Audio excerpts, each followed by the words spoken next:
Ningependa kukaribisha party leader wetu, His Excellency Rigathi Gachagua. Thank you. Asanteni, tafadhali tuketi. Kenya hoye. DCP hoye. DCP. DCP.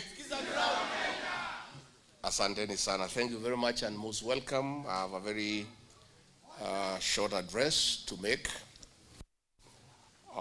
Dear Kenyans, we gather here today to unveil the DCP candidates for the various by-elections that we have in the country on 27th of November 2025.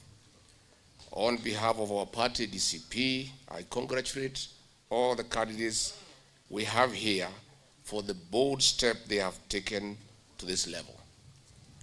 We know majority of them have been offered bribes, others have been intimidated, but we have people who are courageous and who have chosen to stand with their principles. I also wish to thank and greatly appreciate the people of the Republic of Kenya for their continued support of our candidates across the nation. We are certain that we shall carry the day in the areas where we have fielded candidates. The party will not spare any effort or resources to ensure that a win is secured.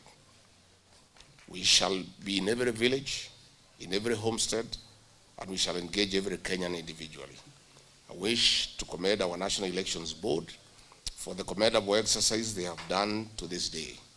We have the greatest hope that our candidates will carry the day, and they have been actively engaging the people and listening to them, as is the philosophy of our party. In Magarini Constituency Coast Region, we have a resilient candidate, Honorable Stanley Karisa Kenga, who has met the brutality of one William Ruto under the oppressor's party, whose betrayal can be told through Stanley Karisa Kenga and myself. Kenga was rigged out in the 2022 general elections and purportedly lost by 21 votes only. Stanley Kenga, who I'll unveil today, I was with him, and his story is one of resilience. When he was rigged out and purported to have lost by 21 votes, he sought for justice, and I encouraged him. I was in UDA then. And he went to the High Court, and the High Court nullified the election and ordered a repeat. The men who rigged him out went to the Court of Appeal. The Court of Appeal upheld the decision of the High Court that Kenga was rigged out and there should be a by-election. The competitor went to the Supreme Court. The Supreme Court again upheld the decision of both the High Court and the Court of Appeal and nullified the election and ordered a by-election. Kenga then was told by William Ruto to start campaigning. He has been campaigning for the last 1 year.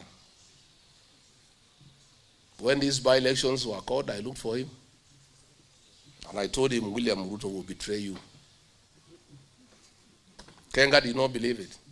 He said, how can he? He encouraged me to file a petition and was with me throughout and has asked me to campaign. I don't believe you. I think, Rigiji, you are being malicious. I told him, you don't know William Ruto. The guy will throw you under the bus.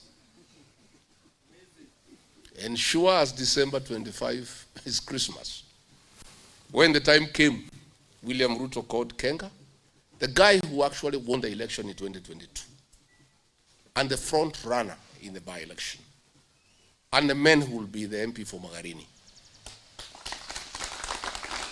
and told him that he had considered Magarini to Raila Odinga under the based arrangement, and he should step down and he should not contest. Kenga cried before William Ruto and asked him, how can you abandon me? We have been with you through the journey. I stood with UDA. It was not popular in Magarini. I won. I was rigged out. You encouraged me to fight for justice all the way to the Supreme Court. It is me who occasioned this by-election. How can you ask me to step out? An election that I have occasioned through an election petition. And I'm the one who won this seat. Ruto told him, I don't care. All that matters to me today is to keep Raila close to me, because without Raila, I cannot govern. So you must allow me to allow Raila run an ODM candidate in Magarini. So this young man came looking for me. He told me, Rigiji, you told me. I told him, I told you. Pole. I was also in the same shoes earlier on. People had told me this man would betray anybody. And I told him, Usijali, we have a new home.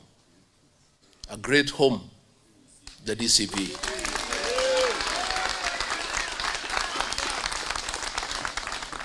I want to ask the people of Magarini to reject betrayal, to reject the humiliation of their son by one William Ruto. They must do the right thing. They must also humiliate William Ruto by electing Stanley Kenga to be the MP for Magarini. I think this politics of betrayal and deception must come to an end. The politics of betrayal, conmanship, deception must come to an end. And since 2027 is far away, we have a good opportunity in Magarini for the people of Magarini to say no to the politics of conmanship, betrayal, and deception. I'll tell you one thing. You have chosen to be with the people. When history of our nation will be written, you will feature prominently. To all our candidates whom we officially unveil today, I urge courage and hard work. Please be humble and listen to the people. And be firm. We had a very strong candidate in Banisa who was going to be the next member of parliament. William Ruto summoned him and threatened him, intimidated him, and forced him to withdraw from the race. And we said it's okay. Not every leader has the courage that we have to withstand the intimidation and torment of William Ruto. Very few leaders can.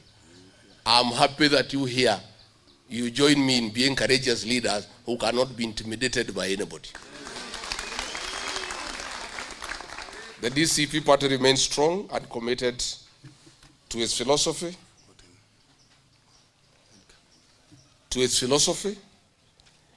and despite the attacks and intimidation from the cruelest Ruto regime, you are aware, it's only DCP meetings that are disrupted in the entire country.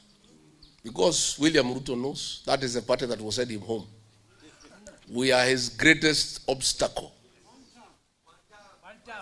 Yeah? And every Kenyan knows that one party that is truly one term is DCP. Isn't it? So don't worry about these intimidations. We continue to do meetings. This afternoon I'll be in Bisil in Kajiado Central. Monday will be in Kitui. The other week will be everywhere. Getting elected as president is about political mobilization. Many people may want to spend a lot of time in hotels and boardrooms discussing theories. I am a very experienced politician who have delivered 2 presidents to this country. And I know how to make a president. There is no president you'll make in a boardroom. Presidents are made in the field. Sindio? So, sisi ni watu ya mashinani. And you must go and mobilize people and inspire them. And you must have content. People must remember what you say 1 month down the line. That is how you become a president. So, sisi tuko hapo. Na tunasukuma ground. And I want to encourage all of you. Mukitoka hapa murudi kwa ground.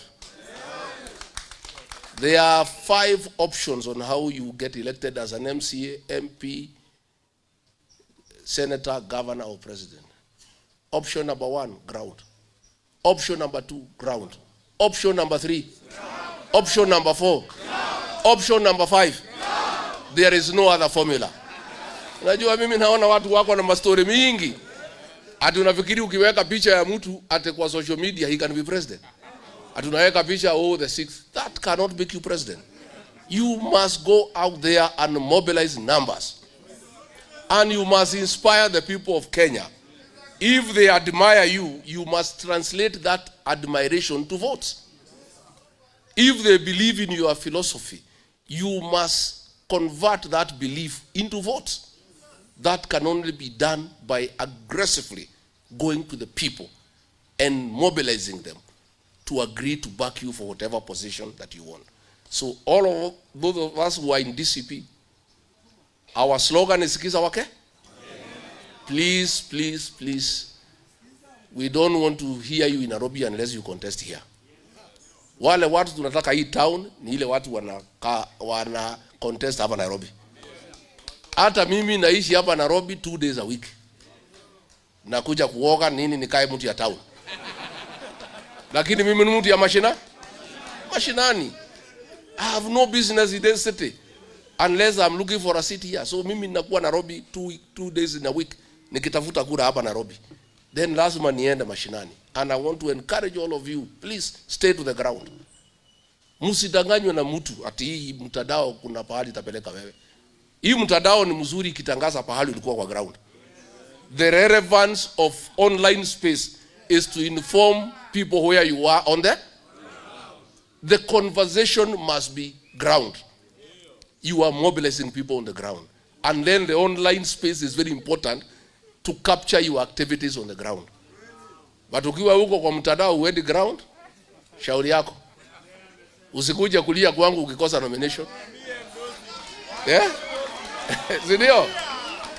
Hata kama wewe ni rafiki yangu, kama uende ground mimi sina urafiki na wewe. Tukae marafiki tutembeleane birthday ya watoto hiyo ni sawa. Lakini mambo ya siasa, if you want to be my friend and to be close to me, you must stay on the na hakuna formula ingine. Let us stay on the ground. That is the only way. Na ndio sisi sasa tunaenda Bisil. Tuko na mkutano huko ya 20,000 tunaenda kuzungumza na mashemeji yetu huko. Na kuwapatia maneno mpaka masikio ikuwe moto. Si ndio? So mkue tukae hapo. So candidates wetu muende mchape ground, tutatuma viongozi wasaidie. Alafu ground ikiiva kabisa muniambie nikuje. Ndio nikuje ninyoroshe bahali imebaki. Si ndio? Na tuko hapo. Na siasa hapana harusi. Na hapana kanisa. Ni kunyoroshana, si ndio? So sisi tuko hapo na tunaendelea vizuri. So tuko na members yetu ya National Elections Board, msimame tuwapigie makofi, they have done a good job. NEB, pigieni makofi, thank you very much for the good job you have done, asanteni. Tuko na wale member ya NEC wanatusaidia kuendesha chama, simameni, wapigieni makofi, asante. Tuko na wajumbe wetu wale wametushikilia, hawajatoka DCP lakini hawajatoka UDA kisheria, lakini roho zao ukiwakata damu ni DCP. Haya wajumbe wetu simameni mwapigie makofi.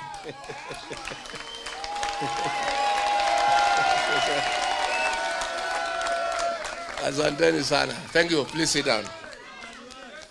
So thank you very much wale wamefika, tumeshukuru sana, Mungu awabariki.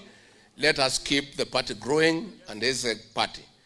Niliona juzi there was an opinion poll ilifanywa. The actual results sisi tulikuwa tunaongoza Kenya at 22%.